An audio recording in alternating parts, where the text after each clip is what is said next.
Bright moments. Bright moments always come back vivid. The fifth grade was epic, citywide test pressure, the pre-crack era. Mr. Showman, what a prick. Attitude matches wardrobe, uglier than sin. This is Bed-Stuy 82. 9th floor, 3 tiny rooms, 1 view. Bucktown, Roosevelt House. They green grass is green, our green grass is brown. Shots rang, my phone wasn't touch tone. Heavy beef in the street, E.T. had to flee.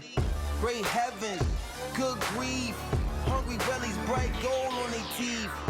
The windows on the Ave look like sad eyes. The fix a sharp gaze on you when you pass by. And if you dare to stare, you can see him cry.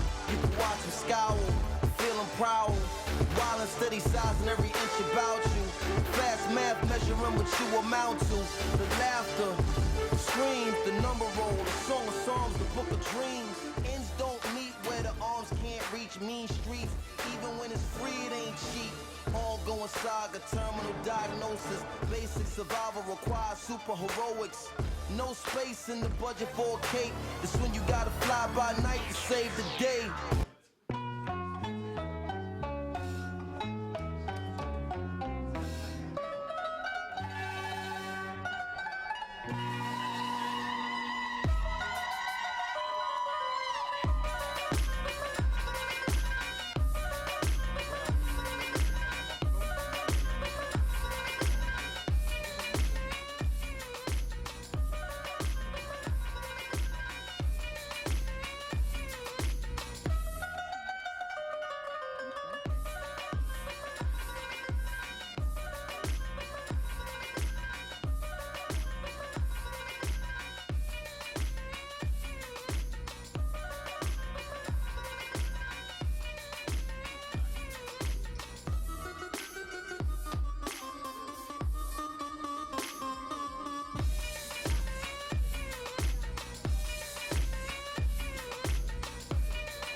Only boys in this room, huh? Ah.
riding with him. Is he picking you up after school today?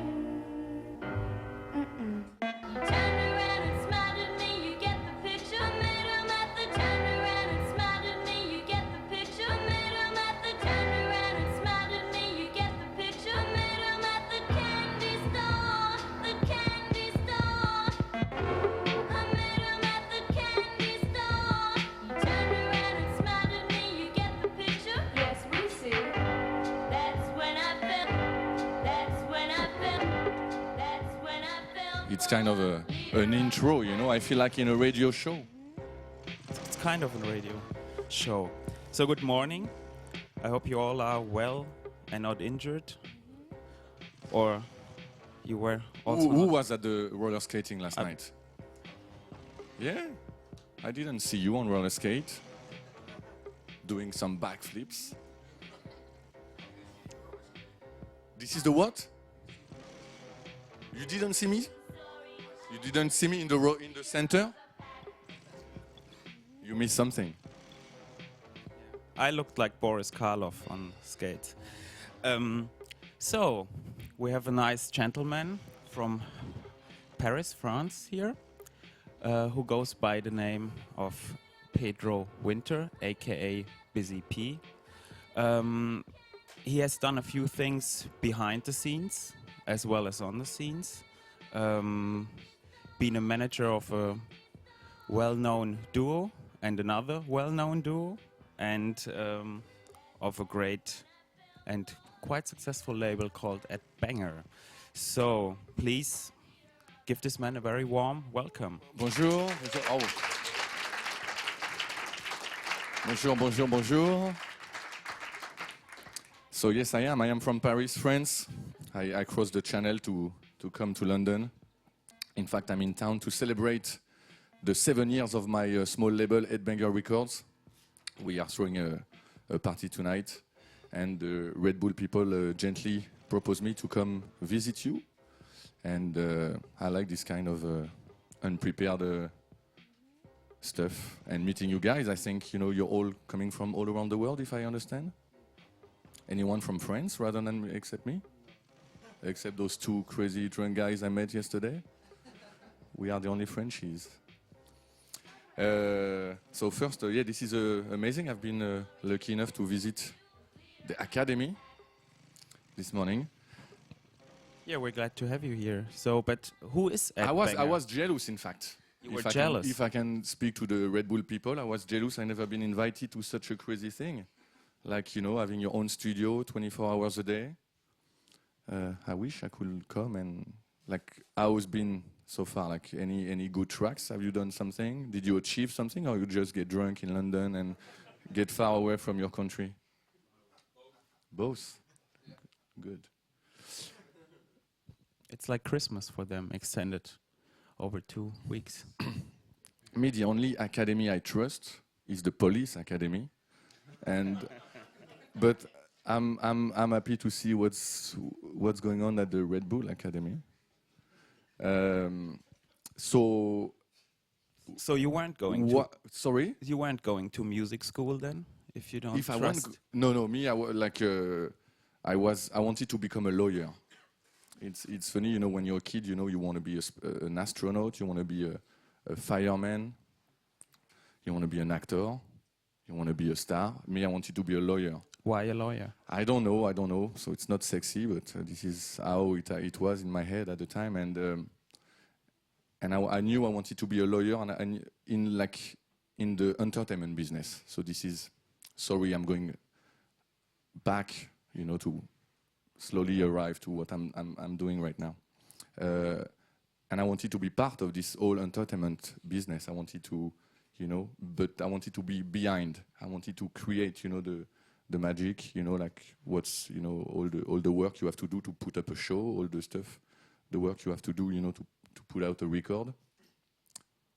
And so I start my university.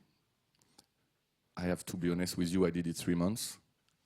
So I don't have a huge... You were that much of a quick learner? So Sorry? it only took you 3 months to come. It took to me get your 3 degree? months to be lucky enough to meet some guys in a record shop in Paris, and it was the Daft Punk boys, and I was 20 years old at the time. I was a bit late at school. And I met the guys, and I was at the time in Paris. I was throwing some parties in a small club, and I invited them to play for me. What kind of parties back then? At the time, it was in '95, and my life was all about house music, especially New York house music.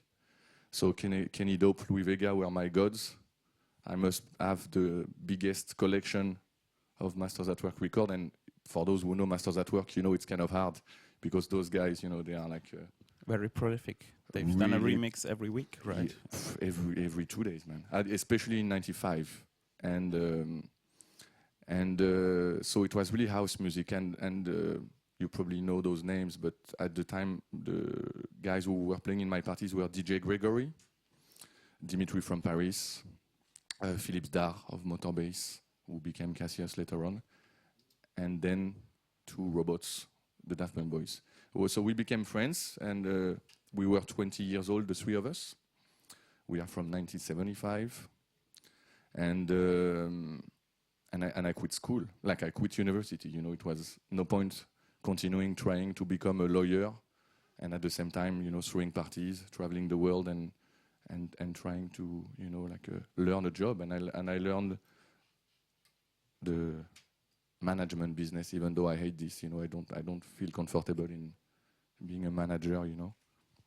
But before we come to the managing part of how to manage a group, what attracted you to that kind of house music from New York, especially because if you wanna be pigeonholing, it's kind of a very different musical style than what people might put you in these days. Or if you want, we can even go back. In '92, my first rave party in Paris. I discovered electronic music with a pop group called Delight that you probably all know. But I didn't fall in love with Delight for Groove is in the Heart, but I fall in love with the track What is Love, which you probably, I hope you know, which is a track which is from their album in 1989, sorry. And this is the first time I got repetitive music in my face, and when you're 14 years old, you can start to realize things, because before that, I think music, you just get it from the people around you, your brother, your cousin, your parents, radio, but your choice, I love people saying, yeah, I discovered Run DMC when I was 10 years old. This is not true, at 10 years old, you shut up and you're just listening and eat what people are throwing at you. And so What is Love in '99, I was like, whoa, I like this kind of trance thing, repetitive music. Then the electronic, especially like the house music, arrived in France in the gay clubs. But at the time I was too small, like too young to go to those places. And Laurent Garnier, David Guetta, even though it can be surprising, but David Guetta used to DJ with Laurent Garnier at the time in a famous club called Boy. Again, I never been able to go there because I was too young, but I know, like, people transfer me this knowledge. So it was the first waves of electronic music in France, and I discovered it at the second wave, '92, where the raves were outside of Paris in big warehouse, and I went there. At the time, I was doing skateboard, so all my life was about heavy metal and crazy stuff, And we were there, like we were 10 guys, and we arrived in this warehouse where, I don't know, like 3,000 or even more, Lenny D, Ralphie D, Lisan Elias, all those names that, you know them from this 90s electronic. They were playing a pretty hard and fast style of techno. And it's good you're jumping on this, because it's exactly the point where I want to speak. It was really hard music at the time, and I enjoyed this, like this rave thing and this crazy experience for a few years. And at some point, 3 years later, I was a bit fed up. Going to those raves was kind of a trip. You had to take like shuttles, buses outside of Paris. Not that easy. You are like 1 hour or 2 hours away from Paris at 7 in the morning. And you're like, what the fuck I'm doing here? So I gave up on this, and I discovered that inside of Paris, we had some nice clubs. One of them was Rex Club. One of them, every Thursday night, was a famous DJ called Laurent Garnier throwing parties called Wake Up. And wow, Derrick May, Juan Atkins, all those guys were coming down, spinning with Laurent Garnier. And it's why it was like 20 minutes away from home. No more mud on my shoes, no more crazy trip, And then I discovered this techno music, Before that, it was, like in the raves, especially early 90s, it was like trancy, whatever, like kind of, today I don't think I will listen to it. Then I discovered techno music, and then from club to club, you discovering those other kind of music. And then I discovered house music. And thanks to, we have a French radio, which is unfortunately nowadays a bit crap, which is called Radio FG, where we used to, it was like, again, like a gay or orientated radio, which turns into like a more electronic and house radio. And DJ Deep, which is a very famous DJ in Paris, DJ Gregory had a DJ show. It was called A Deep Groove, and it was all about house music. And I spent my money buying records, and then I wanted to even be more part of this whole electronic scene. You are part of it. I like to say that this whole movement. You are part of it from the dance floor. Like people, in the clubs, it's not all about the DJ, the VJs, the promoters. It's about, the people who are dancing. And from dancers, I wanted to say, oh, I want to be that guy. So then I wanted to become a DJ. So 95, I started to DJ. Again, in this whole electronic movement thing. And then from being a DJ, I said, oh, I want to play my own record. So then I started to produce myself. And then, oh, I want to have my own label. On and on, being part of it, feeling, of course, responsible for what we are doing now with Headbanger, but what we were doing with Daft Punk or with the other artists. Really like, throw my whole body into this electronic movement. And do you have any of those old house tracks still with you on your you mean iPod, something that kind of grabbed you back then and never left you? Oh la la, this is, what? We should have prepared this one. You said you like it to be unprepared. Yeah, so you get me it on involves this one. You get me on this some one. work. Oh, you know what? And we are lucky. It's kind of symbolic, even though it's not completely pure New York house music. But it's someone I really like, and again, it's unprepared, and I just found him, and I'm just up. Where are you? Let's see this one. It's nothing to do with House New York City, but it's an artist called Daniel Wang from Ballyhoo Records. You probably heard about him. And this is an example of tracks that nowadays we are spinning. Again, it's a choice of life, but when you are spinning in front of 5,000 people, like in big things, you can't really. You're not free to play what you want to play. This is a fact. And if you want to play some more mellow disco, deep stuff, the kids will look at you like this.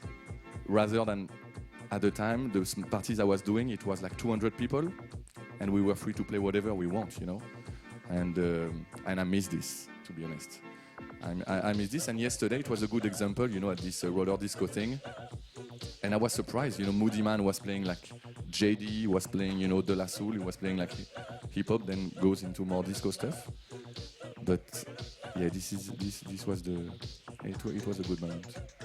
So but yeah, I don't know if I don't even know if I have some masters at work in my iPod, But let's listen to this for just a little bit. Oh, if you want. Yeah. You want me to shut up? No.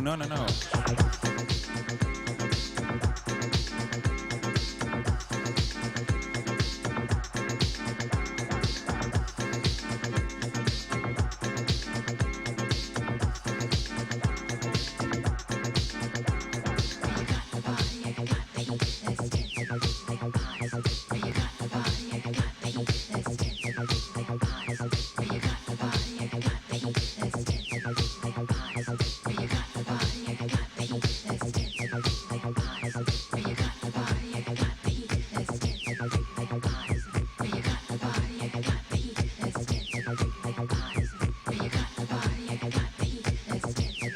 And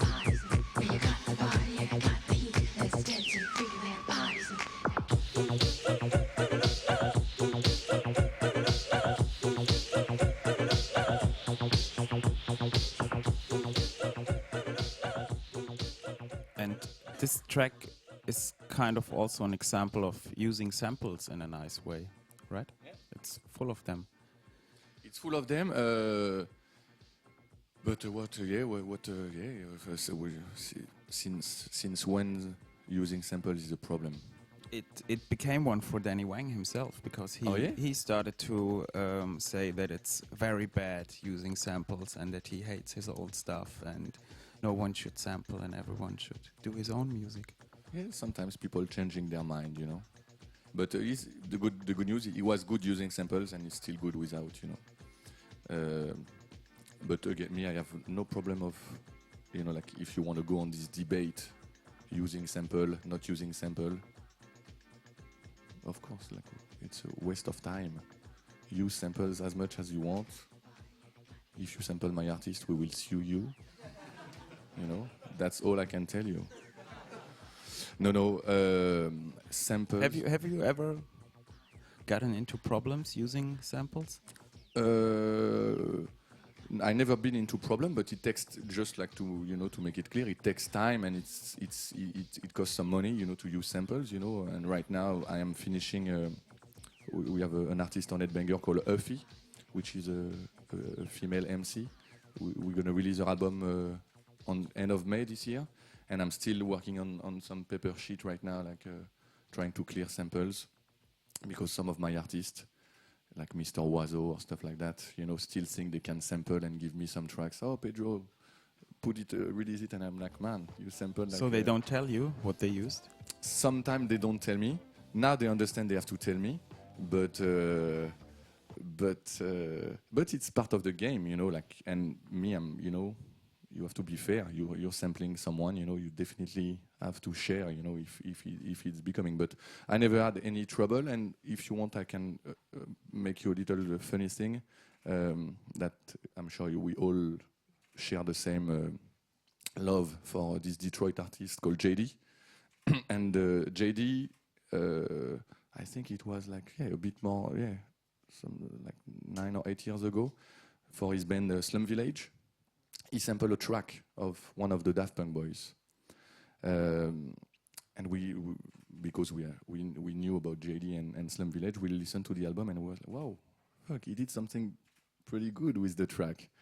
And of course, at the time, you know, Daft Punk, we were surrounded by Virgin Records and some lawyers and some people, and everybody was like, whoa, Pedro, you can't let it go. You have to say something. And I said, yeah, of course I'm going to say something, but I'm not going to say something that, you know, I'm not going to go on JD's back or those guys. So we took our phone, and I called JD's manager at the time, and I think we did something pretty cool. We asked him to return the favor. So he did a remix for Daft Punk, and they did a brilliant track. And I'm now, you know, with the history, I'm pretty glad we did it this way, you know. I don't know if you know this one.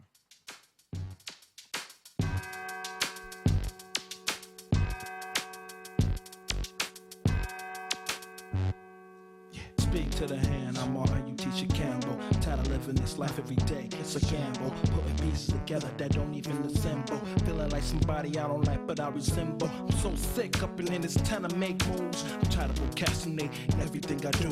My life is a shame, I'm trying to just get through. I'm moving through the trenches with my mic and my crew. What I'm supposed to do, I gotta keep going. Shit is happening for me, I'm not even knowing. The storm is passing, yet the flower's still growing. Still making moves right now, shit is on. I see a glimpse of light that shines in my face. Moments in my heart takes me to another place. I see right now what I want, I can achieve.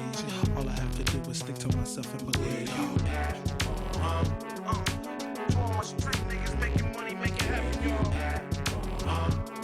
To all my ladies doing your thing, do it to the best, girl. To all my Daft Punk people making it happen, keep it moving, let's move it, y'all. To everybody, y'all. Don't make no sense, the way we are. Niggas can't get a chick without a car. Anybody asks me, I been the star. Some of these rap niggas, they need a rain check. I don't understand how they got a mic check.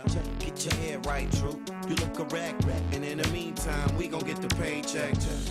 You know, we ain't the ones to judge, but some people out here not really putting it down. That's for real. You know, Slum Village, can't even do our thing. Make it happen, yo. Like this. Where you at? So my niggas down for the struggle. Keep it up, baby. Where you at? My 9 to 5 niggas, street hustlers, roll the dice niggas. So all my chicks trying to get the paper. Keep doing that. Where you at? So yes, sometimes simple issues, you know, make good things. You know, it's not all about, you know, doing like some shitty contract or whatever. They can be cleared in another way as well. Exactly. And yeah, now we got them back to Daft Punk, so please fill us into the magic fairy tale story. You met those two guys, and they said, "Hey, you want to become a lawyer?"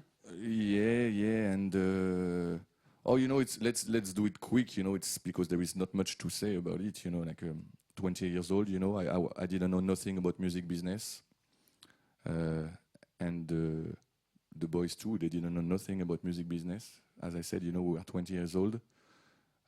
I started to work with them on a summer '96, and in September we took for the first time of our life the Eurostar, and we were invited to Virgin Records. And you can imagine, you know, 20 years old, wow, and we were like this, you know, watching all around us, and we signed a contract. You know, the boys signed a contract with Virgin. The album came out January 1997.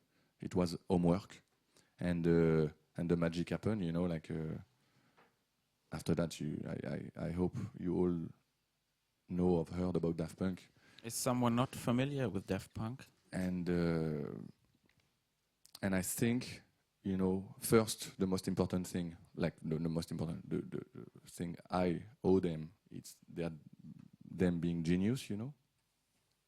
So, you know, for that they have to have the full credit of their success.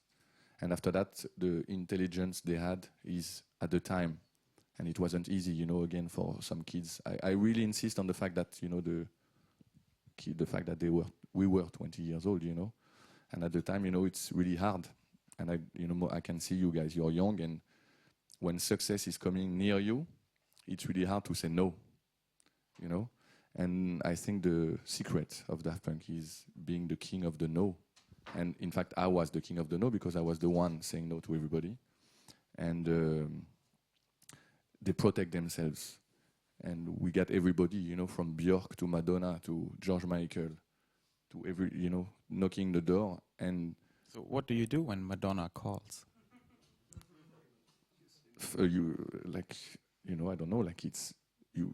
I hang out, not with her, but I hang up the phone from the manager, and I call the boys and I say, whoa, we got Madonna, and, you know, but. At the same time, you know, like this is the funny thing, you know, they were not like running after success or fame, and they knew what they didn't want to do. And pictures, for instance. Sorry? Pictures, photos, for instance, right? What is this? They didn't want to do anything. Oh yeah. Oh yeah, they wanted to protect themselves, hiding. Yeah, of course, yeah. They didn't want to, you know, they wanted to be cool, take the subway in Paris, go to the bakery without being, you know, assaulted, attacked. or I don't know, you know, something like that. So they knew what they didn't want to do, and they knew what they wanted to do, and again they managed their career with, you know, still a dream of, you know, being an artist and being able, you know, to express yourself with your music, with your movies, with videos, and all the money they got, they were reinvesting in it.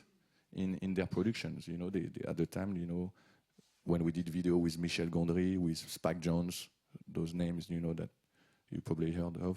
At the time, it was a lot of money, you know. Even though nowadays, unfortunately, no one cares about videos. 10 years ago, we were spending a lot of time and a lot of money in videos, and we were creating, arts. We are creating, pieces. Nowadays, no one care. And Why is that? why is that? Hmm? I don't know. Like, why is that? I don't have this kind of answer. MP3 killed the video star? No. MP3, no. MP3 save lazy DJs like us.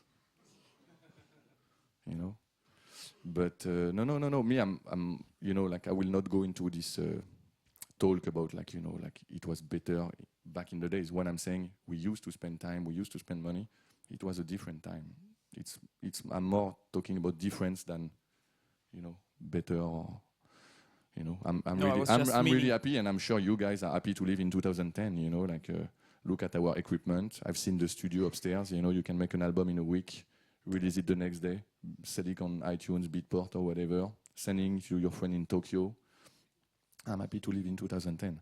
Me too. But I was meaning like, why do you think a video is not important anymore? Because there is no more channel, there is no more TV. There is a channel called YouTube. Yeah, right? come on. Do you get money out of YouTube? Like, do you know? Like, they don't share their success with the label, with the artists. But again, I don't want to go too much into this. YouTube, they are screening your movies, your art. You get nothing out of it. And they are selling it. They are selling adverts. Before I'm watching your new video, I have to see like a crazy advert for whatever. But anyway, it's not like, the point is just like I'm more talking about a change, and it's good, to live with your time, and evolution is a good thing. I will not go too deep into this, but nowadays, of course, there is still some artists doing some funny videos, smart videos, cheap videos.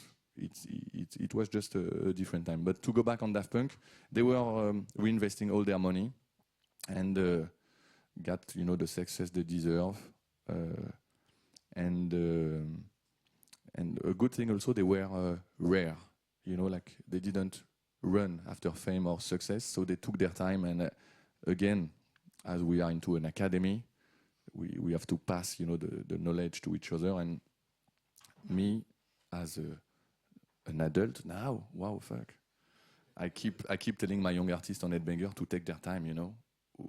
We are not in a rush, and time is good. Like to avoid mistakes, of course, and most important to get better. And Daft Punk, they release only 3 albums in like 15 years, so it's kind of a slow production processes, but at the same time, they achieved doing videos. And for those, I don't know if any one of you were at the Daft Punk live show in 2007, 3 years ago, with the whole pyramid and all light shows. This was pretty a crazy a crazy thing to put up together, And again, they touched down with this, Was there a certain moment from like meeting those 2 guys in a record shop to when you realized, oh, there's something going on? I mean, like listening to one of their tracks in a club or something, or was it just a Eurostar to London? First, an important thing, I was a fan. Like, even though they just did 2 12 inches before I know them. But of course, New Wave and The Funk were 2 tracks of Daft Punk. I was like, whoa! I was blown away when I listened to it. So then when I met them, of course I had something to tell them, like, whoa, you guys did.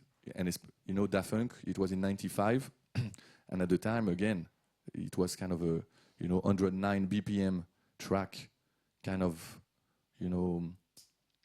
George Clinton getting like a grunge George Clinton track, like no one knew what it was. Do you want to play? Because I remember you wanted to play Daft Punk. Yeah, if someone wants to hear it. For those who don't know.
And you know what? I'm sharing something with you.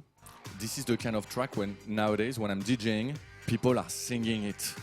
You know? Huh? They are singing, you know, they are la la la. And it's always impressed me, you know? I was singing it yesterday all day. Yeah. Under the shower.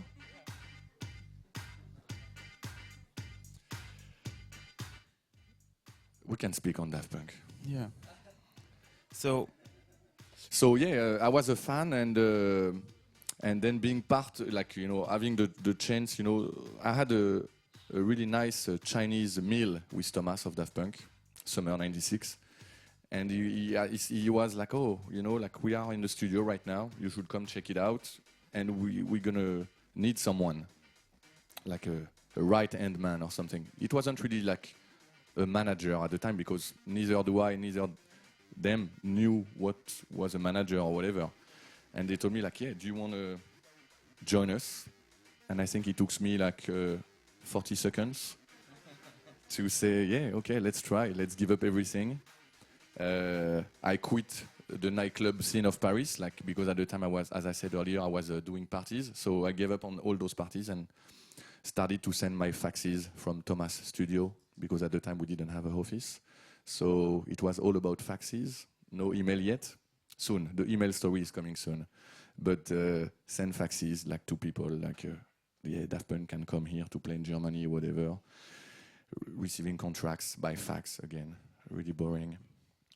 But how did you work your way through it? I mean, like, without any knowledge of the dangerous music business. Yeah, but this is I think this is all about this, you know, like, being, you know, completely naive and fresh and new in something. This is exactly when we give you guys, like, a new sampler or a new keyboard or a new computer. Like, you know, like, when you have some new stuff, you try and you make accident. But and when you make accident, you make magic. But you know, for instance, these people in Chicago back in the days that were probably influential to Daft Punk, they were naive and innocent as well and signed all their rights away. True. But this, then we can go deeper in the story. Thomas of Daft Punk has a father, which is called Daniel Vanguard, which is an old disco hit maker in France. But you probably heard about some of his tracks. Ottawa, D-I-S-C-O, disco, D-I-S-C-O. Hey, come on, Patrick. D-C-O, voilà, he knows about it. So, luckily, Thomas' father got some music business knowledge, and it helped a lot at the beginning. So, to avoid, you know, signing crazy contracts or make bad mistakes at the beginning. So this is something important. But after that, as I said, you know, we didn't know nothing, and signing with Virgin, and especially a man called Emmanuel de Bertel, who used to run Virgin France, who believe in Daft Punk, and had some different approach of music business. This makes the whole thing. And as I said also earlier, Daft Punk wanted to change the game. So they proposed some different ideas. They proposed a different contract. And on, like, by trying to make things move, even though we were that small in the game, you know, we were the little sand thing that makes things move. And also there is the luck fact, being lucky to arrive at a moment where electronic music crossed the border, you know, because nowadays, of course, no one really realize. I don't want to go too much also in a sad thing like, yeah, back in the days, techno was like a forbidden music or whatever. Of course, it wasn't like it was before that, but still in 96, 97, electronic music wasn't as big on the radio, as big on the TV shows, you know, it wasn't, you know, we were still close from the early years where electronic music was still the devil's music or the gay music, you know, like it was really like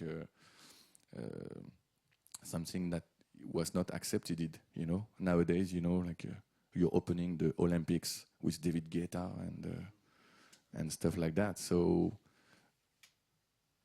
Daft Punk, Chemical Brothers, Prodigy, all those, you know, bands like in the mid-90s push, you know, the boundaries a bit further and make electronic music become a more pop thing. Yeah, and what do you think was so pop about Daft Punk that you can sing it along even without lyrics? Exactly, that you can sing it alone, and again, like a question of time, a question of time. Like before that, it was maybe like I don't think Daft Punk is more melodic than Derrick May or stuff like that. It was just a question of time, and we're gonna speak about it later with Ed Banger. What I've been doing for the last years with Ed Banger. Like sometimes again, luck. You are at a crossing of time where you are the right point, and luckily Daft Punk, with the help, of course, of Virgin Records at the time, because we have to be true, like having such a record company behind you, helps, to break boundaries. It's not something we did alone. But I know I'm kind of obsessed with pictures, but what did they say about the method of not having Good question, because as you can imagine, a record label having an artist saying, "Oh, I don't want to do any promotion, I don't want to do interview, I don't want to do pictures." The record company, they wanted to kill themselves, They are spending millions. Like, I want you to be number one, but you want to hide. What's wrong with you? But after a few meetings and fights, of course, they understood the point of view, and they respect that. And in this case, this is why we have to be, cool to Virgin. They were smart enough to trust a band who had a vision. But it wasn't like this idea of hiding themselves wasn't like a marketing thing or whatever. It was just, they didn't feel it, it was, again, a naive and fair thing to themselves, And it's nice that you have them in their robot persona toys. Yeah, now I have toys of them, right? Yeah, because I quit Daft Punk management like a couple of years ago now. Yeah, speaking of time, I mean, obviously... I spent 12 years with them. And I like to say that I feel the fact that when we split together, it was more like, when you are 18 years old and your parents are looking at you and say, it's time to have your own place now, And I felt a bit like that with Daft Punk.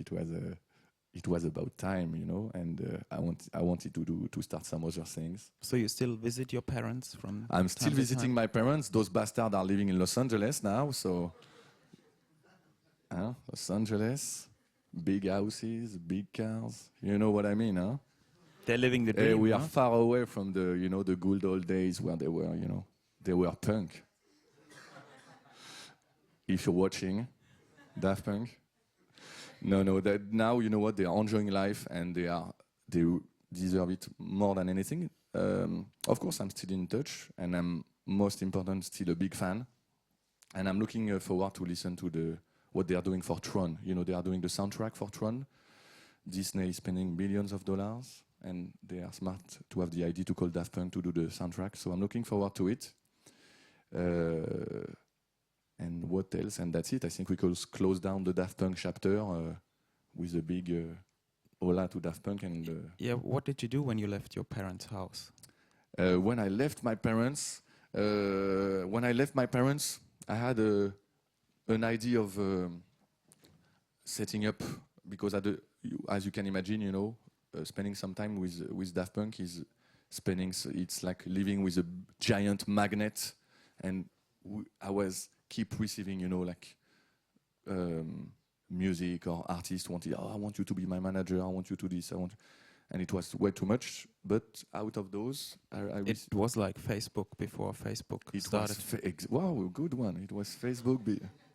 Everybody wanted to become my friend, and at the time we didn't have the auto accept, thing. So, but out of those guys who tried to contact me, I met a guy called Mr. Flash, which was a hip-hop producer from France. And he sent me some tracks, and he said, "Oh yeah, Pedro, I want you to be my manager." And that was at the time where I was like, no way, no more. I want to do something. And I said, "Oh, you know what?" And it took one day. I don't know, it was a Thursday, and this Thursday morning I didn't know I will set up a label. And I said, "Oh, I'm going to put out your music." And I put out a track called Radar Rider, which is a pure hip-hop instrumental track. Really like in the, like in the DJ Shadow, to give him respect, DJ Shadow kind of big opera instrumental hip-hop. And I put it out on the first Headbanger. My friend Philippe Zdar of Motorbase gave me a B-side. So I put out this first Headbanger without knowing what I was doing. It was 2003. All the French labels were closing down. Every major company were spending millions in trying to get a new Daft Punk. UK people were still dreaming of disco-filtered house. And me, I wanted to do something new, something different. And during a famous cheese party, I was invited to a cheese party. I met two guys, two young kids. To a cheese party? To a cheese, yeah, I'm French. Respect, like I'm respecting you guys, from Norway or whatever. Respect my Frenchy style. We fucking eat cheese like pork, and even worse, melt cheese. And it's hot, fondue, raclette. So anyway, we were on a big table. I was surrounded by younger kids, and two of them, one little Chinese and one curly hair, At the end of the dinner, they approached me. Oh, Pedro, can we make you listen? We are making some music. Can you come in the room? And I went in Gaspar's room, and they play me "Never Be Alone." We Are Your Friends. It was 2003, and I told them to come to my office the next day. And I think 3 days after that, I was playing in a French club that is closed now called Pulp. I don't know if you guys been to Paris too. Pulp was like a place where people like Chloé and... Exactly, like all the Kill the DJ were doing parties. It was like Yvan Smag. Yvan Smag was playing. It was a lesbian club at the beginning. Again, we're going back to the gay scene. We were, it was like really a nice club. Again, like a small, thing, like 300 people. And unfortunately, it closed down. So anyway, I was playing one night there, and I played that track, and something happened. Some guys came to me like, what's this, what's that? And then I think, by the time to do the artwork with Somi and to press the vinyls, we put out this record, and I lived on this record for 3 years, I think. This smile is not really what I'm expecting. When I'm saying I'm living, I didn't live with the money out of it, because you don't make money out of, even though you're selling 5,000 vinyls, you don't make much money out of it. But I live, when I'm saying I'm living, I live with it. It gave us enough energy, and it gave confidence to Justice to become a real band, give up their job, go in the studio and work on their first album, and give Headbanger Records in the computer game, when you have a racing car, you have like the speed thing, like how can I call it? Le turbo. But you have, which one do you have here? Nitro. Better. I go to Nitro. So let's say We Are Your Friends was the Nitro of Headbanger. And as you can imagine, again, I felt pretty lucky, like second release of a label. Even though, my story being a Daft Punk manager, doing a new label, it wasn't that easy. This is where life is funny and where I like it. And you haven't had Daft Punk on the label, so... Sorry? You haven't had Daft Punk on your label. I don't have Daft Punk, but I was, inside of me, I was, all those guys who used to call me, used to be my best friends, maybe they're gonna play my stuff on the radio. And I was like, oh, hello, Pedro. Hello? And it's I take it with fun, because it's pretty fair, it can't happen like this. But finally, it happened like this with Justice. Do you have it with you? Because maybe I don't think I one or two people. I don't think I have it. I don't know, like I don't have. I don't play this kind of shit in my. In your spare time, huh? I don't have this. I don't have it. But. It's because we are here talking between friends. No one is seeing us and no one is hearing us. A few people might. I can say some. I really think but we'll speak about it later on. I really think that we were lucky enough to release a kind of a track that is important for a generation, you know. And I think We Are Your Friends, you know, will be important for what happened first for Headbanger, sorry, and for the club scene, you know, like, you know, A-Track becoming one of the biggest house DJ nowadays, and used to be a big hip-hop head, you know, all those. So it actually, like Daft Punk, crossed over, right? Completely crossed over, mixing things and reuniting worlds, you know. And I often say it also, talking about Headbangers Party, or, you know, Fool's Gold, or Mad Descent, you know, or Stone's Throw. Having, you know, when we are throwing those parties, you know, like, we have hip-hop heads, you know, wearing crazy color sneakers. We have, like, you know, like, indie kids ready to rave, you know, all these kind of mixed things, and I like being part of this. What's your theory, like having those indie hip-hop backpackers going mad to these tracks, you know, when you were thinking, oh, those guys are usually too cool for school, Yeah, and then but they I totally... Again, it's a question of time, and you know, they were too cool for school maybe, but now they want a party, you know. And this is maybe another thing I'm trying to tell to my kids, like, enjoy life as much as you can, you know, don't take it too seriously, don't take yourself too seriously, and I think it's about time that people really have fun and party, you know, and this is what we're doing. Some academic researchers even came up with the theory that it reminds those people of early Public Enemy tracks, you know, Bring the Noise, and that's what attracts it. Maybe we'll see. But I like mixing, you know, and sometimes this is what can surprise people. But when, for example, Headbanger is doing a 3,000 party with Warp in Paris, you know, of course, like, you know, like the too cool for school, smart ass intelligentsia, techno heads, whatever, they are like, what the fuck Warp is doing with Headbanger? And me, I'm like this, and we're filling 3,000 capacity rooms and playing, you know, enjoying seeing Clark kicking it, and then Sebastian kicking it, and the crowd, and enjoying it, you know. When we're doing Stone's Throw and Headbanger, you know, people are like, what the fuck are you doing, Peanut? And at the same time, you know, Peanut is ringing me every time, enjoying our parties, you know, and this is all about this, and this is what I'm, you know, this is what I want to do, you know, this is what I want to DJ when I'm spinning, you know, of course, and I said it at the beginning, when you are playing at Sonar in front of 3,000 people, of course, you have to smack their face, you know, and playing banging tunes.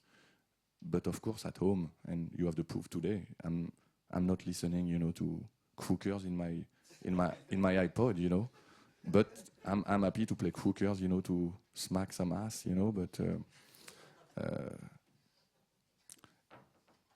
mixing things is definitely the key. And again, you know, seeing you all guys, you know, reuniting, you know, in this academy, I hope you're not gonna be, you know, oh, we have the backpackers, Flying Lotus fan on this room, we have the LFO techno heads in this one, we have those one here. I think you should definitely mixing things. And earlier, you know, we were briefly speaking about JD, you know.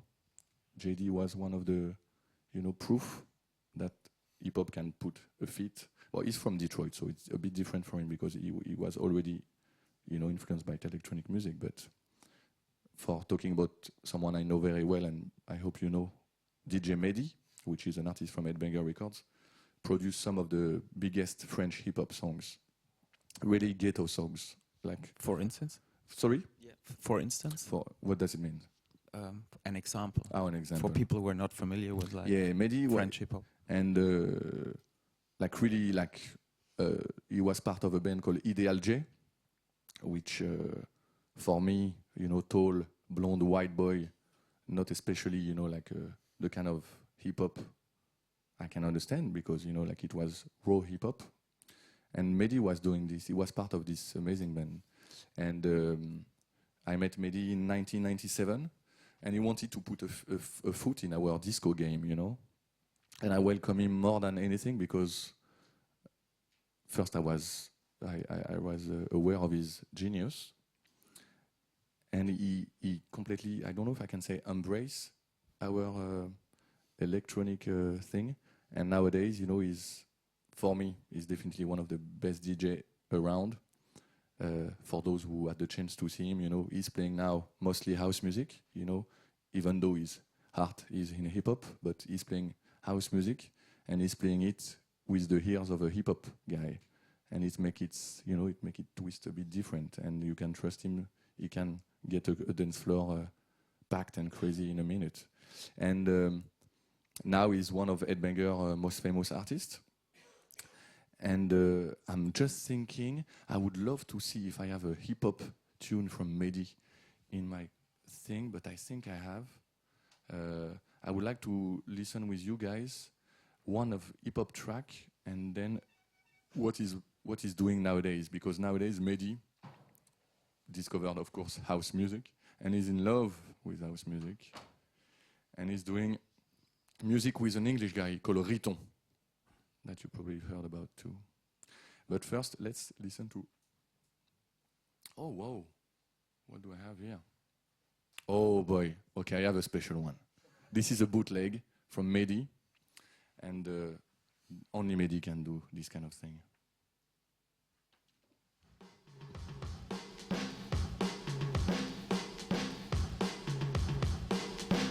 I go on and on and on and don't take them to the crib unless they boning. Easy, call them on the phone and platinum Chanel cologne and I stay dressed to impress. Spark bitches interest. Sex is all I expect as they watch TV in the Lex. They know. 4:15, left the club tipsy. Say no more, except how I'm getting home tomorrow. Caesar drop it off when he see his P.O. Back in my mind, I hope she swallow. Man, she spilled the drink on my green wallows. Reach the gate, hungry just ate. Rippin', she got to meet the work by 8. This must mean she ain't trying to wait. Conversate, sex on the first date. I state, you know what you do to me. She starts off, but I don't usually. Then I whip it out, rubber no doubt. Step out, show me what you all about. Fingers in your mouth, open up your black, move your G-string down south. Do that back out in the parking lot.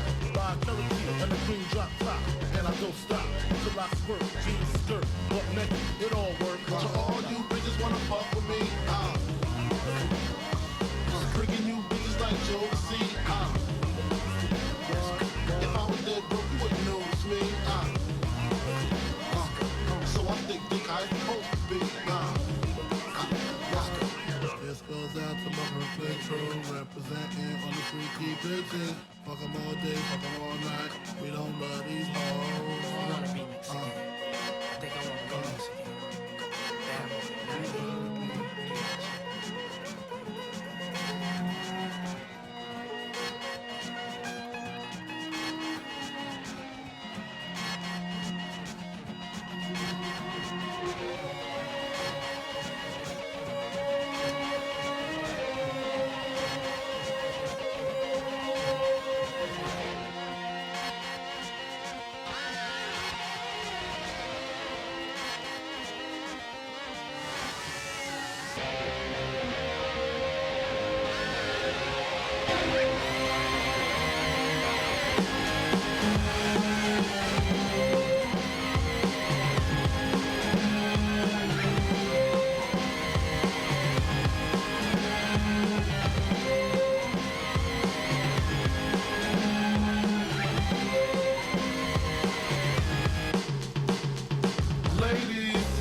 So, yeah, DJ Mehdi. What's the name of the French rapper on that? The name track? of the French rapper. You will hear about him soon. You will hear about him soon. Sorry? Also, is nice video on this track with tequila text. Yeah. Oh, yeah. Exactly. We did a video. Yeah. True. So DJ Mehdi, after Daft Punk is the second most important meeting in my life, and we are still sticking together. Unfortunately, he's not here tonight at the Headbanger party. He's in New York right now, working on a new project that I want to share with you. You know, I've bring some new stuff we are working on Headbanger, so we're gonna share a bit with you, and this is gonna show you, for example, where Mehdi is going at the moment. It's a new project which is called Carte Blanche, which is a translation of white card. And carte blanche in French is a way to say, when I give carte blanche to someone, I give you the right to do whatever you want, you know, being free. And this carte blanche for DJ Mehdi and Riton, they are doing this for Headbanger.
Headbanger is going house music, you know.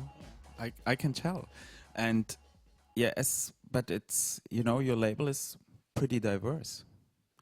It's pretty diverse as we are and as I am, you know. Of course, it has to be. It is diverse, and how can I, you know, like that also translates into the artwork, right? It translates. Yeah, you're professional, no? I am. That's why. Okay, I was like, what do you want? And then I now understand. Okay, but it's pretty diverse. First, there is no specific. Like, I mean, diversity. I'm not choosing. Like, I'm not thinking about, oh, I'm going to release a house. I'm going to release hip hop. I'm going to release this, that. It just the music I like and the music, you know, I feel, and what my artists are doing. And finally, I think we are just a good reflection of, you know, the world we are living in. You know, I don't want to go too much into like deep talks, like diversity and let's all be friends and make love together. But that's pretty French. That's pretty French. It's true, we are a bit too much like that, huh? But you know, it's better this than keep, you know, fighting together, sending, you know, army like the English are doing, whatever, like, you know. But anyway, Headbanger is the reflection of, you know, our youth, and again, what I'm seeing today, you know, I've seen some of you, you know, more bouncing on DJ Mehdi hip hop thing, more, you know, bouncing on the more electro thing, and this is what I want. This is like, you know, being able to release French hip hop, like DSL, for example. And as you said, you know, you were talking about the artwork, for example, those two, because this one is different. But sorry, I didn't like I didn't bring much, but These are records. These are records for those who don't know, those who are only, fucking Serato or shit stuff like that. Sorry, guys. No, I hate that. To be honest, live Serato, Tractor, if you are watching us, so unsexy. Now, let's make a who is playing Serato?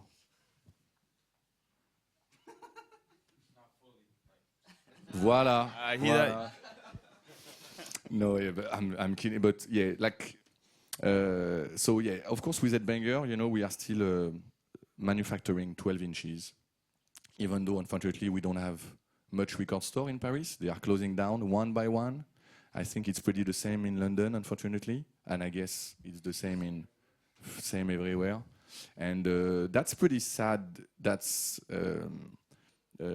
because for those who spend, hours in record stores, in the we call it les bacs in French. I don't know the word in English, but it's pretty getting dusty fingers. Yeah, dusty fingers. And this is, for example, the last Headbanger records. It's an artist called Breakboat. This is the last signature, in fact, of Headbanger. And even though we don't sell anymore 5 or 10,000, or the golden years like Stardust, 200,000 vinyls, I'm not kidding, guys. This is way over. And nowadays, for example, Breakboat, we are manufacturing like 1,500, which is still an important figures, for independent label like us. But it's so ridiculous compared to the numbers we used to do, But I still want to do it, even though, it's not, as I said a bit earlier, this is not where we are making our money. But I like the object first, as a big vinyl collectioner. I like the. And can you open it, please? Because I want to keep talking and I can't do both. Oh, you're professional. And but because we are in 2010 and I'm doing like some other label are doing. I used to work in a record shop. Now, that's why when you buy a Headbanger record, you have a little card in your vinyl, of course. And with this card, you can download the MP3 for you guys, Serato players, And this is the kind of stuff that is an evolution, and if I buy it on the internet, you send me the record then. Yes, and I send you a T-shirt and my sister. Oh, great! So this is why we fucking sell a lot on iTunes. But, how many sisters do you have? I got some all around the world. And so yeah, I still like the object, even though myself, I don't play anymore with vinyl. And I did a party the other day for DJ Mehdi, in fact. And the game was, I did a hip-hop set, vinyl only. Ooh. And I didn't touch any vinyl for 4 years or something. And I must say it wasn't the best set of my life. Even though the music was magic, the mixing was pretty bad, but no one cares, so it's good. And but yeah, I still want to do vinyl, and also, as I said, the object is important. And I'm working with a French artist called Somi, S-O-M-E. I'm working with him since the beginning of the Headbanger adventure, and I feel like I met my alter ego, someone I can trust. He understands completely the vision of the label. He's coming from he's a kind of a dirty graffiti artist, but at the same time, he wants to work more onto pop images, and he reflects pretty well the music we are doing. He can do those colorful things, for example, but I don't have it with me. But he's also responsible for all the justice art direction that for the cross as well. For the cross, like this heavy metal oriented artwork, so he can do different things. And I feel you're gonna hear me say a lot of times I feel lucky, but I feel lucky I met this guy, and he has my complete confidence. I don't ever speak or ask him to change anything on the record sleeve, and it's been as I said 7 years now. And I like to say also my relationship with Somi is something that, you know, like you are influenced in life, and you don't have to be ashamed of your influences. And me, I get influences by different people. Of course, you know, Factory Record and Peter Saville, for those who know, this Manchester label. And Peter Saville was the art director of this label, and he was doing all the artwork. And I like this duo of, you know, like a music head and artist working together and creating something. Of course, more contemporary, James Lavelle and Futura. So you think it's very important to have a certain iconography? Is that a word in English? It's for the label? Yeah, it's a choice. Like when I say it's not especially important. You know, there is tons of label who are doing well and doing completely different sleeves every time, or not having a concrete artistic direction. But talking about Factory and Mo Wax, for example, was a big influence to me, and I didn't want to recreate it. Yeah, like in a way, I wanted to, you know, be in this category. You So the trick is to always have a new sleeve, but it is recognizable at the same time, right? Exactly, and it's recognizable, but I hope in a way not doing the same thing. You know, like I will be really sad that saying like, oh, your Headbanger is always the same design, always the same sound. I prefer, you know, people telling me like, oh, you have like an art direction, you have a sound, but I hope we're not doing the same thing, you know. And speaking of sound, can we listen to it? Because it's kind of a new sound as well. Yeah, this is a breakbeat. An old new sound. It's a new one, but But we have the record. You can put it on the. Well, can you play vinyls? Yeah, you can. Yeah, but maybe you know what? I have it on my. It will sound better. It will sound better from here. Since when? Come on. Since when it's better than my MP3 320? How does it work?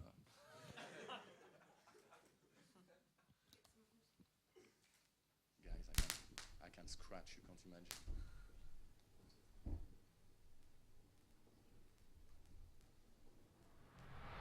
I thought I had it all together, but I was led astray. The day you walked away, you were the clock that was ticking in my Oh, one girl is standing up. She's gonna dance. love so hard to Ah no. your feelings changed like the weather. Went from clear to gray on that time of day. How can I go on with the cup falling apart? Love so hard to find when someone's on your mind. Listen, baby, your wish is my command. Baby, won't you understand that your wish is my command? What can I do to make my baby understand? Something tells me that I'm dreaming. I can see his head waving unaware of problems that have a tendency to keep the truth far from our minds. You need someone you can believe in. This I do declare. Trust me, I'll be there. The road that leads to heaven can be so steep. I will help you climb, change your state of mind. Listen, baby, your wish is my command. Baby, won't you understand that your wish is my command? Amer, do you understand? Of course, as we are marketing genius, we release it on Valentine's Day, you know. Oh. But this is completely an accident. And it sounded so warm from So like the record, so warm. Yeah, like the crisp. Mm. But you know, live now you have a special effect, crisp. You can put it on everything. Logic, you know. But What else? Yeah, maybe we should open it up a bit to these guys asking questions. Yeah, because you know what, guys? As you can see, I could speak for hours saying bullshit and stuff, but yeah, it's an open discussion. Huh? Yeah. Who got a turntable? I got one turntable here, and I got a Serato here. You can download them. Oh, you don't have Serato? Ah ben merde, but you have an iPod. Like me. What else? Yeah. So we just have to wait for a. Oh, there is a mic here. Ah. You got one. Wanting to know from... Where are you from? I'm from New Zealand. Whoa, boy. New Zealand. Whoa. You're the one who did the craziest travel to come here. Yeah, for sure. Like over a day, over 24 hours. I was in New Zealand last year. Oh, word. Whereabouts? I played Rhythm and Vine. Rhythm and Vines. Yeah, right, with right. Public Enemy. Oh, right. I was playing that festival too. It was. But, we played in the. Sorry, guys. Huh? You know about. I wanted. We played in the forest. In the forest. Oh, right. The DJ stage. Yes. Yeah. I played on the second stage, not the main stage, but the second main stage. What's A bit more main than yours, I think. Sorry? A bit bigger than your stage. Way bigger. Way bigger. Hey, come to France. We'll see which stage you're gonna. I don't even know there is a stage for you, man, in France. Anyway. What you're doing? Like your DJ, performer? Drummer, predominantly. Yeah. Anyway, from an industry point of view, in breaking, like at the time when Daft Punk was like, no one really knew who they were, and eventually they got signed and broke, and they are now Daft Punk, and everyone knows who they are. So from that sort of formative stage, what's some advice you could give to bands or acts or anyone who's making music who wants to break into mainstream kind of areas? Unfortunately, as you know, this is what I've been saying. There is no recipe, no rules, and stick to what you're doing, I know it's a bit naff to say that, but dream, and because there is no those one saying there is recipe to break through, they lost already. When you see record companies trying to create the buzz, trying to create something, they already lose. So of course Keisha, for example, let's take a concrete example. Keisha, of course everything was planned, but they spend millions of dollars, and we'll say probably in 2 years no one will give a fuck about Keisha anymore, and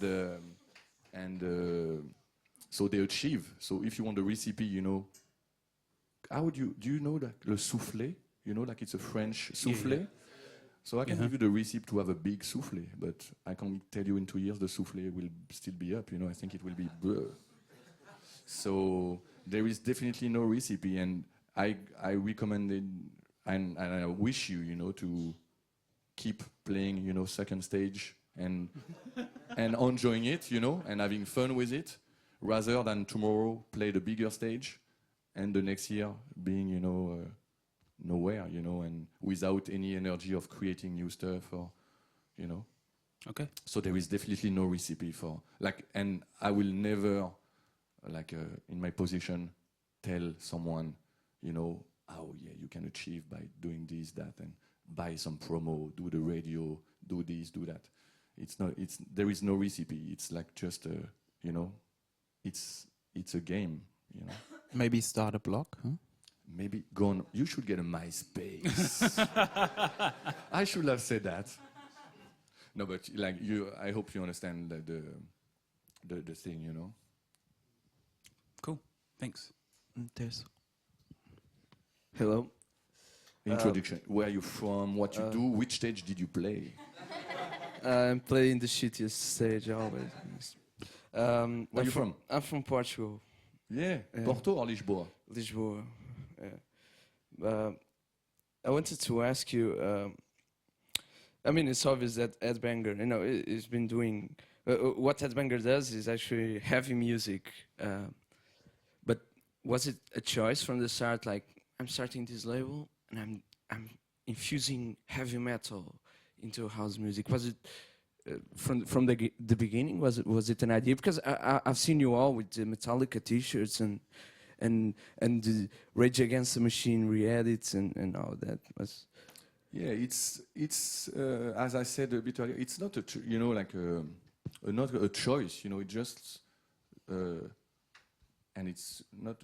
I don't want to sound too selfish or really ego trip, but it's about me being a Parisian boy born in '75, doing 10 years of skateboarding, and it's all those bricks, together, discovering electronic music, discovering Run DMC, all this together makes me want to do this, this label and being able to mix all those genres together. But saying that, it's a way for you to understand why we are like this. But what I'm saying, I am not the only one, and this is why finally the kids are recognize themselves in Headbanger. It's because they are like, yeah, there is a bit of them in what we are doing, But I didn't calculate. I didn't think, oh, yeah, I'm gonna take the Metallica T-shirt, the Nike backpacker thing. I'm gonna be a fan of JD. I'm gonna be a fan of Kraftwerk. I'm gonna be a fan of LFO to be smart. It's just the way we are, and it has also something to be with French, to be a bit like patriot. We are, I think, lucky to be. I know I'm gonna irritate some, but being in the center of the world and being in the center of the Europe, we are lucky but I really feel it, honestly, like French people, and not being arrogant, but I hope you understand what I'm saying. We are like a multicultural country. And, growing up with disco, growing up with rock, growing up with rap, and growing up now with electronic music, we are a country, luckily, even though I'm complaining about our radio, too commercial or whatever, we are still lucky enough to have some medias in France where you can listen to a large range of music. You can go like commercial, but if you don't want to hear commercial, you switch off the radio, People complaining, oh, I hate fucking Radio 1. Listen to Red Bull radio if you want. Listen to something else. There is other ways to get, culture. Is it true about the French radio that they play like an English song and then afterwards the French cover version of it? Someone told to me the other day. This is not true at all. No. I like this kind of urban legend. No, this is not true at all, but we have in France, and this is true, but I'm wondering if it's the same all around Europe. We call it quota, and French radios, they are forced by the government to play a certain amount of French songs. And it's funny, let's have a little joke about Daft Punk. At the time, when we released Around the World, that you all know, Around the World was made by the French band, made in fucking Paris, but it wasn't a French song to the politics. It was like, oh no, it's in English. It's not a French, it was not going on a French quota radio thing. But yeah, there is this kind of thing, but this is like not really interesting. But to go back to Lisboa, it's it's not about calculating or market. It's just the way I am and the way you are. I've seen you like reacting on DJ Mehdi and reacting on Breakboat. It's not we can luckily we have like open ears. And again, I'm going to repeat myself. I feel pretty lucky to cry on Metallica and cry on Isolé or cry on, And I hope you cry also on Isolé. Maybe he would even like a T-shirt, right? Of yours. What, sorry? He would even like a T-shirt of yours then. A what? A T-shirt. A T-shirt of mine. Yeah. Like with cool cats. Yeah, man. I wish I had some. I wish. Yeah. I didn't prepare all this, but as you, this is you could have even asked it as an open question. This one, maybe some of you know that I'm also a side of Headbanger. I've launched a side project called Cool Cats, which is we can say a merchandising adventure where we're doing like T-shirts, caps, sneakers, and whatever, all the stuff that as a young boy in 2010 watching Hype Beast every day and all the forums. Being a fan of Stussy from day one and stuff like that, and Supreme. I wanted to have fun also with this, which is for me again another media. There is of course like radios, internet, and newspapers, but I take merchandising as a new way of expressing ourselves, of spreading our sound, and also in a more business way, another way to make money. Because as I said earlier, now we are selling 1,000 records. This is not like this that I'm going to travel first class to Coachella, So we need to make money. And to make money, of course, there is the big artist, Justice, Uffy, Sebastian, Mr. Wazo. But Headbanger is not all about that. It's also about Mr. Flash, Crazy Baldhead, DSL, some other smaller artists that you might have never heard, but I'm still producing their music, and I'm proud and happy to do this. And in the same time, you have to, find the money. So you find the money by scratching your head, meeting people, doing deals with brands, smarter deals in the better way, shitty deals. Sometimes it happens. Sometimes I've done some mistake, selling my ass to companies that I regret, but that's life. Which companies? I can't say on video, but it was kind of recent, and it's not a big deal because it's done. But I'm not ashamed of that too, and I'm, earlier you asked me, oh Pedro, is there some stuff we can speak or not? Talking about the way of financing, and funding your creation is for me not a problem to speak about it, and finding money with brands is the new game today. Like how many labels are making collaborations with brands to fund their label. Most of my friends doing it, and I'm doing it too, and it can be interesting. Because it's still stuff you would like to wear yourself, right? Yeah, of course. Like like more on the brands merchandising things. Yeah, of course. Like doing when Nike is calling me to do like a pair of Nike. Again, how can I refuse that? Like when I'm watching all your shoes, guys. How can you refuse, something from Nike? And even though they are the monsters, but sometimes it's good to play with the monsters.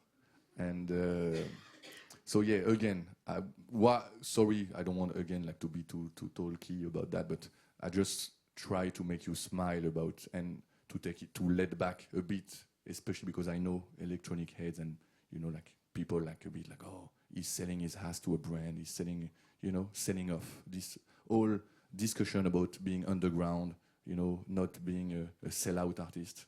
Guys, we are in 2010. It's different nowadays, and enjoy life. Scratch your head. This is the most important, and this is when a brand is calling me. Instead of saying what I used to do back then with Daft Punk, I had like a call from Coca-Cola or whatever, and I was like, whoa, don't even speak to me. Nowadays, of course, I'm taking the phone and I'm scratching my head and I'm saying, oh, let's try to make something out of it, something interesting. And especially nowadays, at least brands, for example, understood that it's not about putting a logo on your flyer, putting a logo on your record, putting a logo on your T-shirt. It's about achieving something and being part of something. And this is a bit what you are all doing, if I understand, during those crazy weeks. And this is what, of course, I'm sometimes doing. Red Bull, for example, let's talk clearly, was part of this big party I did in Paris with Warp. And to set up such a big party, and we have a Hudson Mohawk in the house, and he was there, and he's seen it, and it was a 3,000 party. It was a pretty big party in Paris.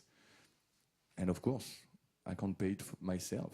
So luckily, there is some smart people who are part of it, and they record the shows, put it on the radio, and I think it's pretty fair, like as deal. So all this, sorry to make it short because I can speak hours about that. Take life with a smile and sell out and be and you know, like this whole like underground and mainstream is over, guys. We've paid You are him, all mainstreams now. You are all on TV now. and we've paid him extra to say that.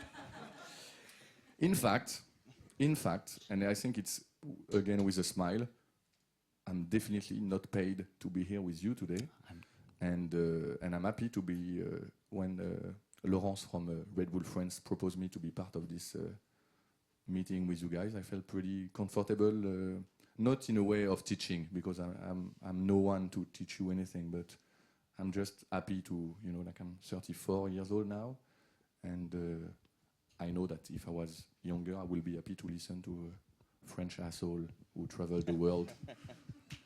You know? You're not an asshole. Come on. Yes, I am. No. And I'm cool to be. And we had one more question there from. Yeah? Or you can. First the lady and then gentleman. Hello? Okay. I forgot what I was supposed to say from the. Where are you from? I'm from Los Angeles. LA. Yeah, Whoa. so my name is Jennifer. I'm from Los Angeles. I'm from Brain Feeder. Now I forgot my question. No, okay. Okay, because I'm from Los Angeles, I remember when Ed Banger first started coming over, it was more of like a hipster thing. Like no one really knew about it. And this was like several years ago. Now it's come to a point where I can go to any mainstream club and then I'll hear like Ed Banger parties, not like they're particularly sponsored, but then that's all they'll play. And I'll hear people that are the most musically uninclined, like they don't know shit about music, but all they know is like Ed Banger. And then you see a lot of younger producers that are coming out from our area that's basically like kind of trying to formulate that sound and come out and like just emulate the artists that are on your label. And in that sense, I'm sure that's like worldwide too. What do you feel about the phenomenon where now you have a lot of biters and people that are like, your concept is being original and being like really well-rounded, but these people are setting out to really just copy. It's again like we have to be fair with it. You know, it's part of the game, and it's exactly, you know, it's life is a cycle. Daft Punk, 2003, France was a nightmare. We had like 20 fake Daft Punk at the time, and it's our responsibility to, you know, my goal at the moment, and we can listen to some of the music, is to propose you some different music. If now you come to a real headbanger party, I will definitely not play the fucking noisy sound that everybody's playing, because even myself, I'm fed up. And I will never, you know, be happy that if Justice is coming back with a new record, which is all about, you know, because we did it. We did it a few years ago, and I completely understand your frustration, because even myself, you know, when I'm DJing now, the kids front of me, they are like, and me, I want to play house music, you know. Yeah. So it's a cycle, and this is why sometimes I'm speaking a bit seriously about responsibilities. I hope it's the good translation in English. Responsibilities. I feel responsible, like I'm having fun with my label and with my life, but at the same time I feel responsible. I don't want, you know, the headbanger fans and kids to listen only to shit, fake, noisy, distorted disco or whatever. I'm trying, you know, to open their ears, you know, and this, you know, like this new wave of, as you said, like new producers, you know, doing the same sound. This is unfortunately, this is the game, you know. Like it was the same for Daft Punk. It was the same in rock and roll, you know. Like how many The Strokes did we have? You know, we had like 20 The Strokes, and luckily only two stay, you know. And then after that, it's a question of time. Like, you know, we'll be back in Los Angeles in April, and I invite you to our crazy party. Okay. It's gonna be different, you know, and. From the music we are releasing, from the way we are DJing, of course we have to reinvent ourselves and propose something, you know, like the day we will be bored ourselves, I can't imagine how bored the kids will be, you know.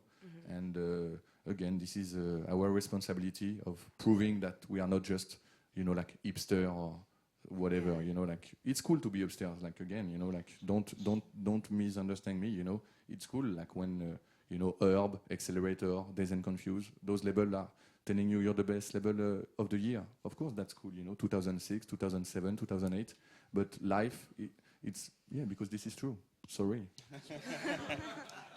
3 years in a row, what can I do? And, but not 2009.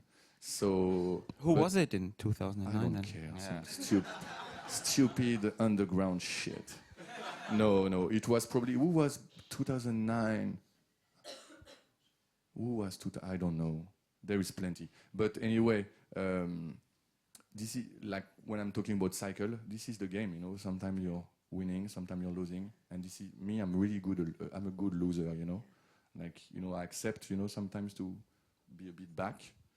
And then we have to come back with fresh sound.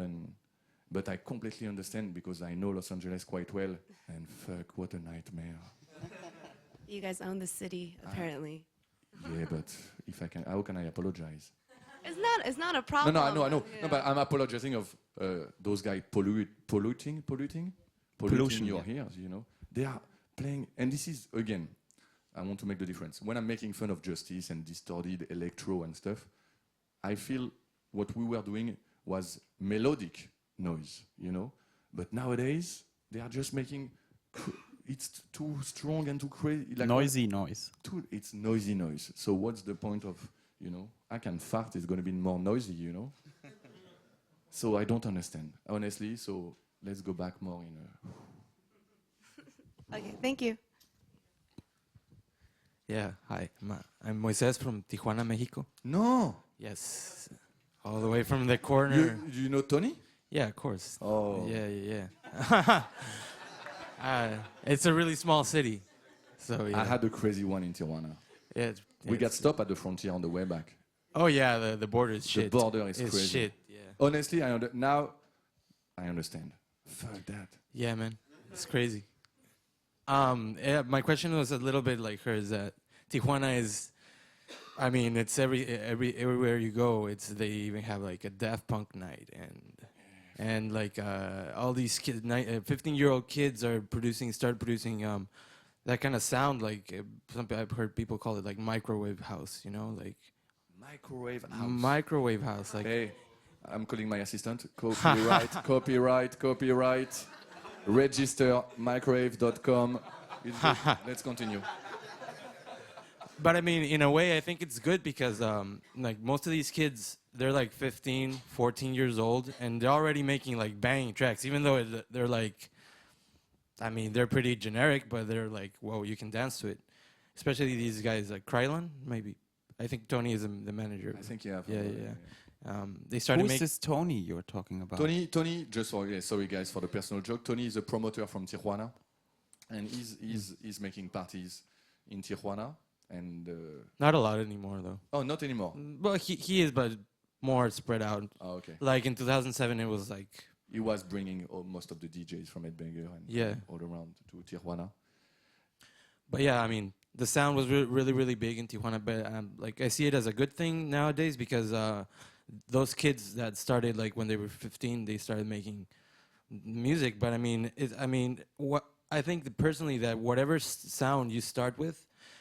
And if you're really into music, you're gonna probably break through and create your own stuff. So it's like when you start off playing the guitar, maybe you played in a crappy punk band, generic punk band or metal band. I mean, if you're really into the music and if you're really into originality, I think you're gonna break through and you're gonna. And I think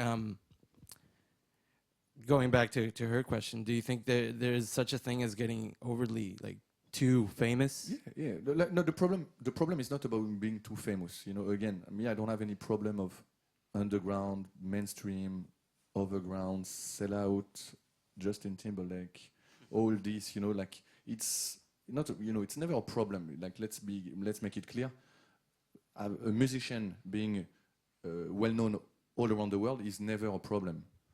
Now the problem, as I can hear and I can see, is the kind of a copycat or the bad education. Then after that, it's probably a question of education. You know, those guys 15 years old, and this is why we have to understand maybe why nowadays they are doing Daft Punk nights. Again, I don't know, like the average age, it's 25 here.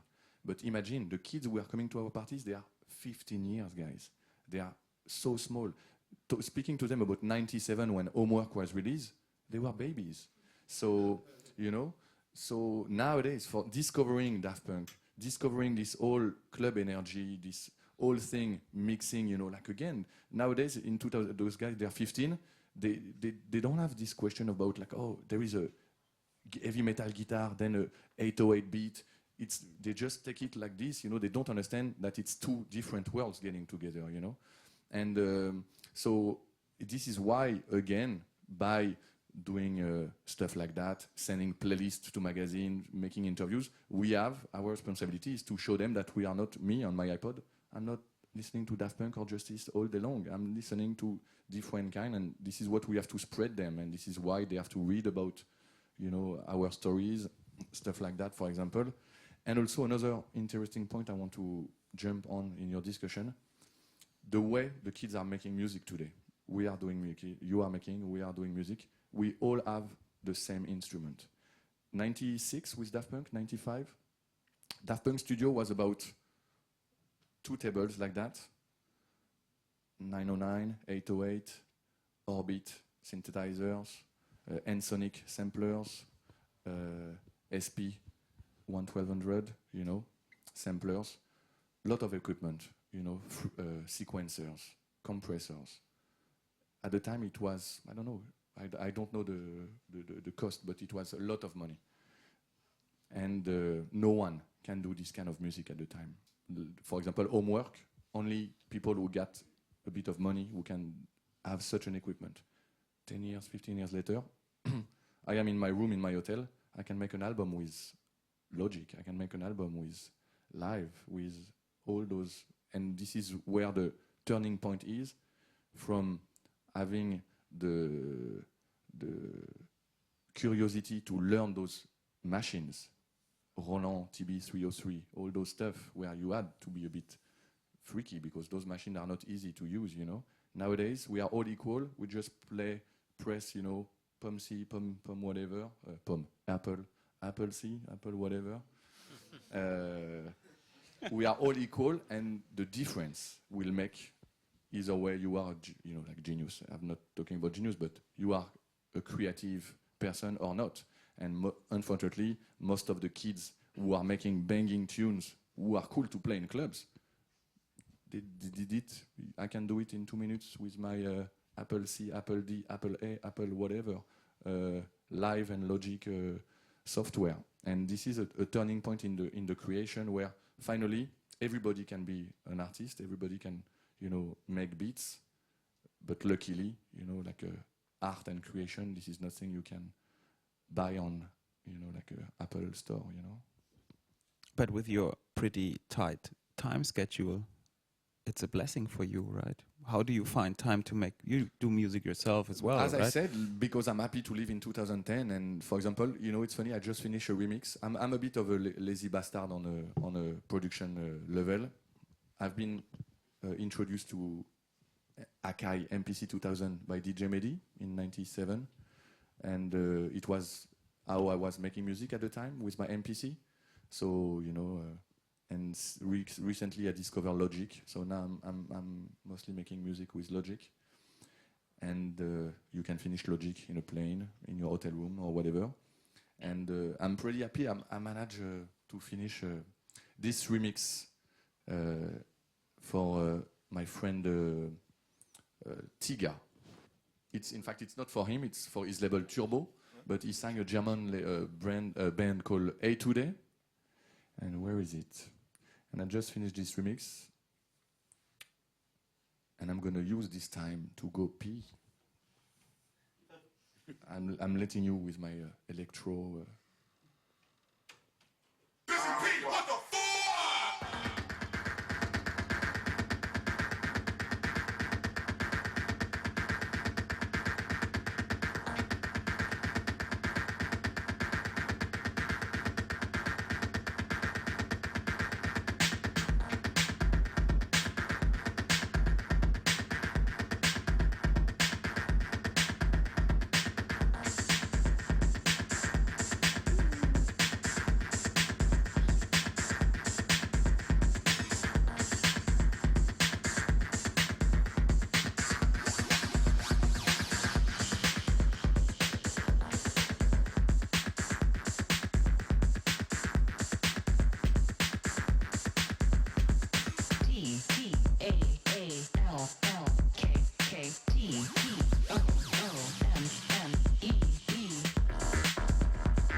Ah oui, ça marche là. You hear me a lot saying merde, merde, merde. What can I say? We have one more question. Tell me. I don't have a question. This young man over there. Hello, I'm Andrew from Montreal. Oh non! Good segue. De quoi? Good segue. The Tika. C'est pour un Turbo A Today. Okay. Ouais.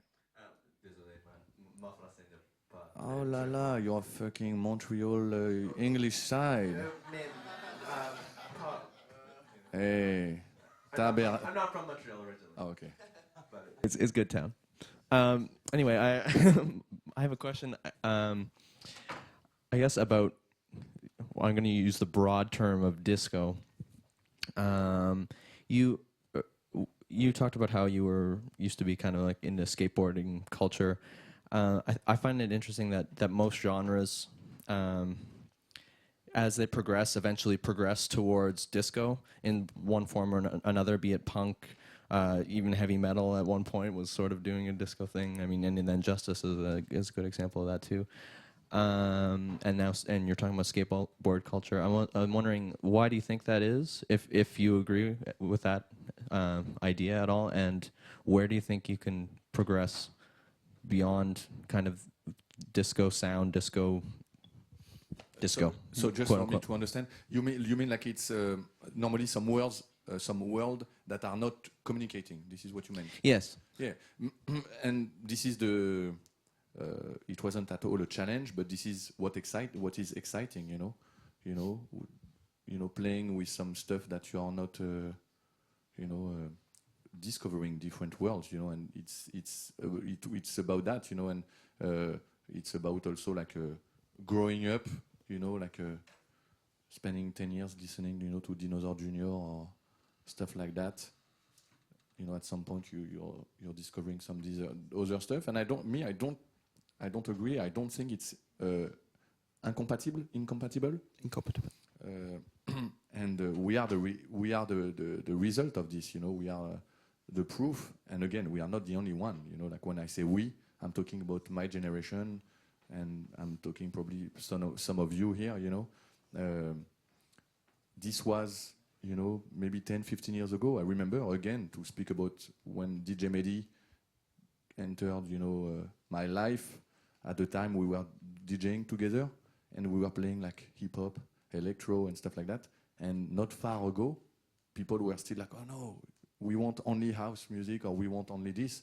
And they were still, a bit weird of hearing different kind of music. Nowadays, it's not a problem anymore, Sadly, my personal point of view, the hip-hop DJs went 100% into shitty house music, like bad taste. Luckily, for example, we have A-Track, who's even sometimes A-Track, I tell him like, yeah, man, you should use your skills. He's the best in the game, and sometimes he's just playing, proper house. Also from Montreal, might I add. He's also from Montreal, and I'm telling him that don't give up on your hip-hop roots. And he played, for a few headbangers, and he played in New York for the headbanger party. And in the middle of his set, of course, in front of 3,000 people, he did like a 15 minutes or 20 minutes break of hip-hop, and people went mad. And nowadays, those differences are our forces, and mixing things is the key, is the answer, like to go back, mixing things, like mixing our worlds is definitely the only advice, finally, after this 2 hours talk with you guys, is the only solution, is the only, thing that I will recommend to you during this academy thing. Getting together, I think it will be even funny, to look at all your profile and choosing for you, like, because I'm sure you are still a bit shy, or like, oh no, I don't want to go with this guy. Yeah, finally you're gonna go with this guy in the studio, and oh, but he's a weirdo. Look how he looks like. Yeah, you're gonna go in the studio with him, and maybe you're gonna do something crazy, And of course, mixing things. Sorry, is the key. And again, we are the proof. Of course, I'm going, to Rage Against the Machine concert when they are playing in Paris. and the next day I'm going to see the Rick May at Rex Club, you know, and I get goosebump, and I'm not the only one, and you know, like, I don't know, like, what can I say? Maybe because we are French, as I said, you know, we like to play in different games. Not saying that, you know, we are just taking the best of it. We are really like enjoying it, you know. Oh, les Frenchies. Ah non. Dernière question, oui. Montréal? Ouais, Montréal. L'autre côté français, bilingue, Montréal. Woo! Okay. Oh my God! Oh my God! Oh my God! Oh my, oh my God! Wow! All right. I love Canada. I got a maple leaf tattooed on my arm, so I needed to show to my Canadian friends. Ouais. Ouais, bien sûr, mon nom c'est Lunis de Montréal.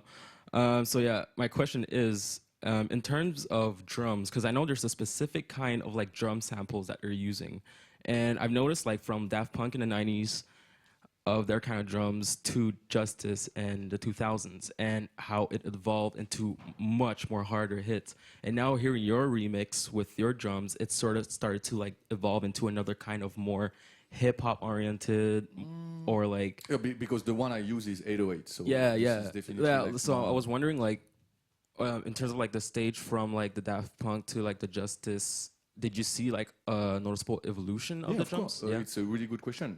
It's maybe it's going to be a bit technical for a second, but at the same time it's good to know.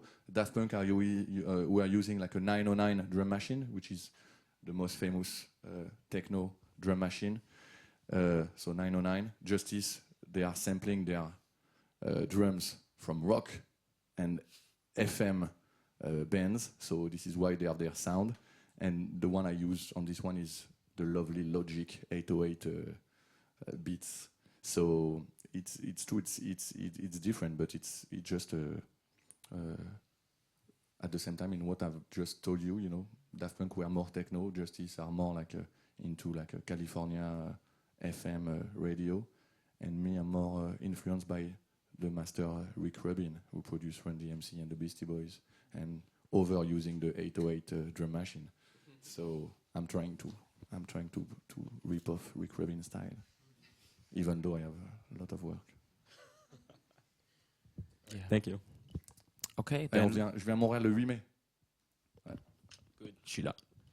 Then I guess our time is up. No, you told me 4 hours. 4 hours. Now I wanted to tell you about my mother. Yeah, we have a lunch. No. We have a lunch break, and then you can go on for another 2 hours.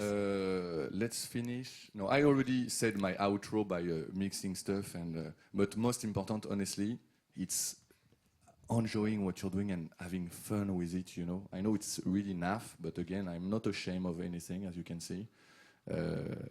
Enjoying it, you know, making fun of yourself, and this is the key, huh? You know.